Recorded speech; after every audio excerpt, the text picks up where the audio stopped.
399. Yeah, I'm bringing in a critical Chihuahua, was hit by a car. Looks like he's got a badly fractured pelvis. His back legs are splayed, and I'll be there in about 10. 10-4, why don't you bring the Chihuahua right into x-ray? When you think of a humane society, you think of adoptions. You think of pets coming in and going right to the adoption floor, and that is not the case here. There is so much that goes into each and every pet that comes through our doors. Arizona Humane Society Emergency Dispatch. He wasn't running the engine or anything when the cat got stuck, right? There is an avenue or street I need to know, hon. You got it. We'll get somebody out, okay? So I got a cat tangled in the wires of a truck. An emergency animal medical technician is part of our Arizona Humane Society program to respond to calls for ambulance and rescue in the greater Phoenix area. Our primary goal is to get the animal safely onto the truck and then back to our Second Chance Animal Hospital as quickly as we can. Come on now. There we go. Okay. Hi, sweetheart. Last year, we took in more than 31,000 homeless animals, and we were able to save an additional 8,000 lives, which is just an amazing statistic. It's unprecedented in our history, and we're taking on more difficult cases every day.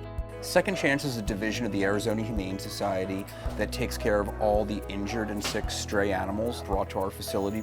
We do everything from very advanced surgeries such as heart surgeries to orthopedic procedures to everyday little lacerations and wounds.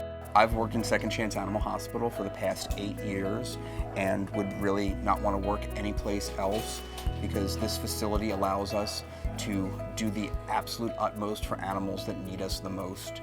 The volume of animals that we treat and that come in looking like this and go out the door happy, healthy animals is just amazing, and it really warms your heart to be able to be part of that on a day-to-day basis. This is Max. He's one of the lucky dogs that came to us as a very young puppy with a birth defect that prevented him from effectively being able to swallow any sort of solid food. So he was just wasting away after he was weaned off his mom. He was only 6 pounds when he came in, and we were able to go ahead and do the heart surgery that he needed to allow him to swallow solid food, and he simply hasn't looked back in life. This is the best thank you we can get. Yes, it is. Some of the things are heartbreaking that come in here. I mean, they break your heart to the point where you're in here, you see it happen, and you can't stop thinking about it at night.